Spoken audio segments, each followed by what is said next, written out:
Oi, pessoal. Agora a gente vai tratar um pouco da noção de tempo, que é bastante importante para o conhecimento semântico das línguas naturais. E a ideia é a gente ter uma noção um pouco mais firme, um pouco mais clara de como esse aspecto, né, da vida humana, de como a possibilidade da gente expressar tempo é marcada também pelos elementos linguísticos e vice-versa. Tá? Então, a ideia aqui é a gente concentrar um pouco, né, nesse nosso encontro, naquilo que o tempo carrega como diferença entre passado, presente e futuro, e na aula posterior, na próxima aula, a gente vai falar um pouco de aspecto para diferenciar algumas relações a tempo. Bom, por que é tão importante falar de tempo? Primeiro, porque a gente faz descrição de eventos o tempo todo. O evento de ler, o evento de assistir um vídeo, o evento de estudar, o evento de estar doente, etc. Tá? E, ao mesmo tempo, há um monte de propriedades carregadas pelos verbos, que a gente usa o tempo todo.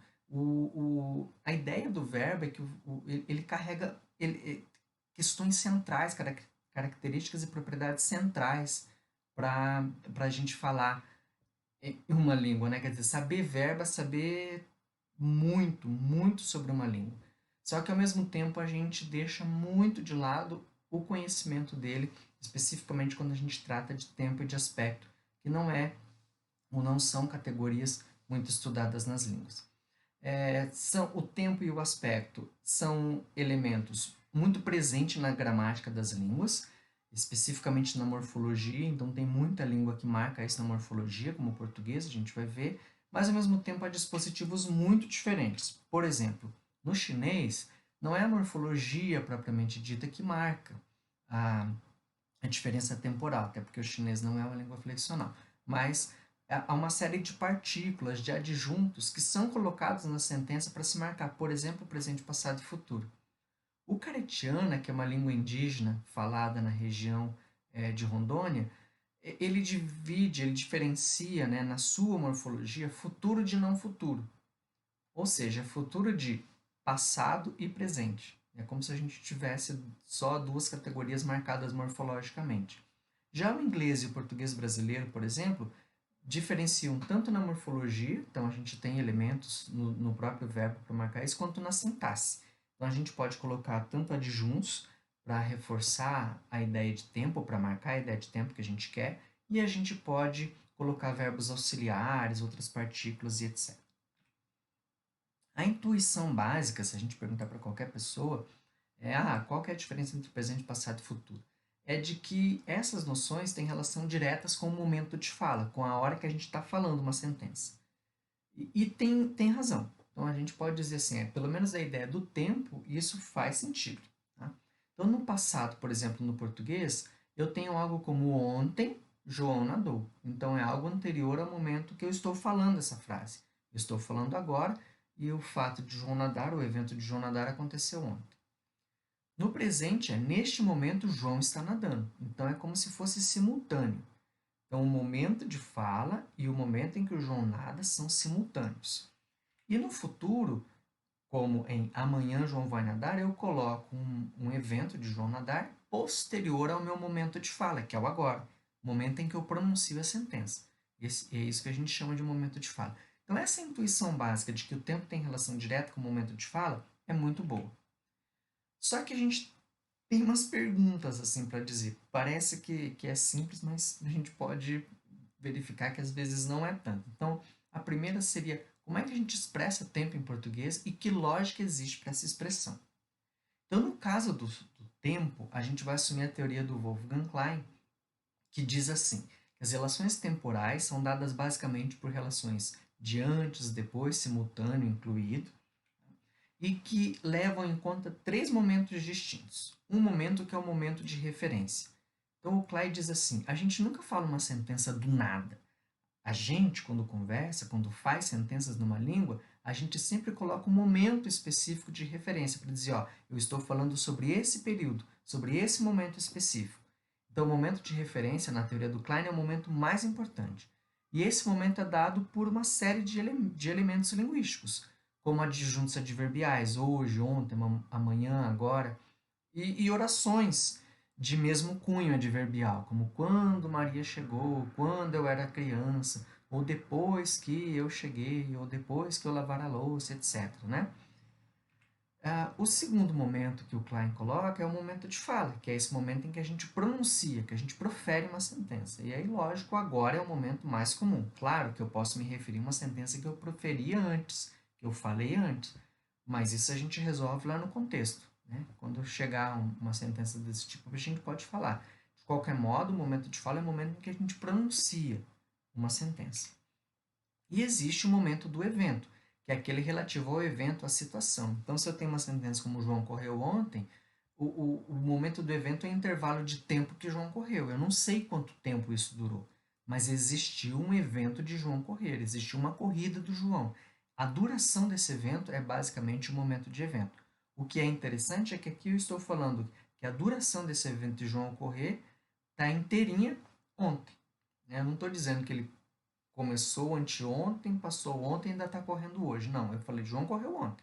Essa sentença me diz que o evento de João correr está dentro do tempo de ontem. Então, no caso do tempo, o Klein vai dizer assim, olha, a gente pode relacionar o momento de fala com o momento de referência. Então, quando eu tenho passado, é porque o momento de fala está depois da referência, ou a referência está antes da fala. Quando eu tenho presente, esses momentos são simultâneos. E quando eu tenho futuro, a fala é antes da referência. Veja que interessante, o Klein não fala do evento. Essa é a diferença daquela intuição anterior, que as pessoas diriam assim, é quando a ação acontece depois do momento de fala. O Klein não diz da ação, ele diz do momento de referência que vai puxar essa leitura para o passado, presente e futuro. Então, no caso do passado, a gente teria um momento de referência anterior à fala. Por exemplo, aqui, quando eu cheguei, a luz estava acesa.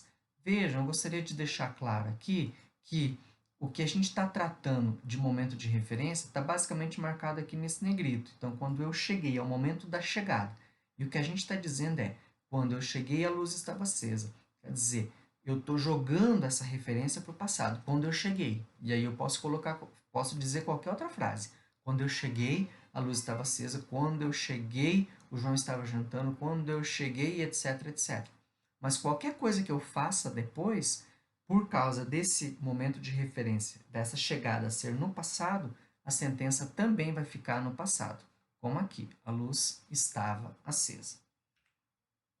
Então lá, luz acesa, vejam, a luz estava acesa, aqui é o momento da minha chegada e aqui é o agora. Então vejam que do agora para o momento de referência há uma distância, né, para trás. Então o momento de referência, a chegada, está antes do momento de fala, que é o agora, por isso, passado.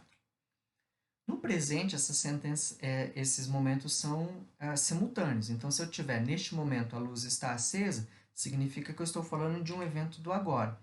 Como está destacado aqui, ó. Então, agora é meu momento de referência, agora é meu momento de fala e, ao mesmo tempo, é meu momento de referência, neste momento. Então, neste momento, que é o momento de referência, simultâneo ao momento de fala, que é o agora. Então, a luz está acesa. Veja aqui, ó, a luz está acesa no presente, porque o momento de referência, neste momento, é presente. E, finalmente, o futuro é quando o momento de fala é anterior. Então, olha só, quando eu chegar, esse é o momento de referência. Então, esse está depois da minha fala. Quando eu chegar. Então, é sempre a ideia relativa ao momento de referência. Porque não interessa o evento que eu colocar depois. Quando eu chegar, a luz estará acesa. Quando eu chegar, a gente conversa, ou a gente vai conversar. Quando eu chegar, eu vou ler o texto que o professor mandou e etc. Então, qualquer coisa que eu coloco depois, qualquer evento que eu coloco depois, vai estar necessariamente no futuro. Porque o momento de referência é posterior ao momento de fala. Vejam só, aqui está o momento de fala, então o momento de referência, que é a minha chegada, aqui, ó, posterior ao momento de fala. O momento chegada posterior ao momento de fala. Então, qualquer evento que eu coloque depois vai estar no futuro. A luz estará acesa, eu vou ler o texto, eu vou jantar, qualquer coisa que seja relativo a isso. Por isso que não é o evento especificamente, é o momento de referência. Bom, a questão é, como é que a gente explica tipos diferentes de passado? Se o passado é simplesmente essa ideia de o momento de referência ser antes do agora, como quando eu cheguei a luz estava acesa, como é que a gente explica passados que são diferentes? Por exemplo, em português, o João nadou, o João nadava, o João estava nadando, o João tinha nadado, o João acabou de nadar. São 5 tipos de passado diferentes. Como é que a gente explica os tipos de presente diferentes? Como, por exemplo, o João canta, o João está cantando, o João anda cantando, o João vive cantando. Se eu tiver algo como o João acaba de cantar, como é que eu lido com esses tipos de presente? Não dá para ter aquela mesma estrutura, porque senão eu não consigo dizer, olha, essas sentenças são diferentes, porque elas são diferentes. Se eu tiver a mesma estrutura, eu estou dizendo, são sentenças sinônimas, iguais. E a gente sabe que não são. E claro, como é que a gente explica tipos de futuro, como João cantará, João vai cantar, João irá cantar, João ia cantar. A ideia, portanto, é que o tempo é só uma parte daquilo que a gente pode discutir na língua, né, claro, como o tempo da nossa vida. Então a gente tem muito tempo na nossa vida. Só que a língua tem estratégias de expressar esse tempo que são múltiplas. A questão é como explicar essas estratégias. Tá? Então a conclusão é que a gente precisa de uma ferramenta adicional e a noção de aspecto é que vai ajudar, que vai ser essa ferramenta adicional. A gente vai ver isso no próximo vídeo. Então,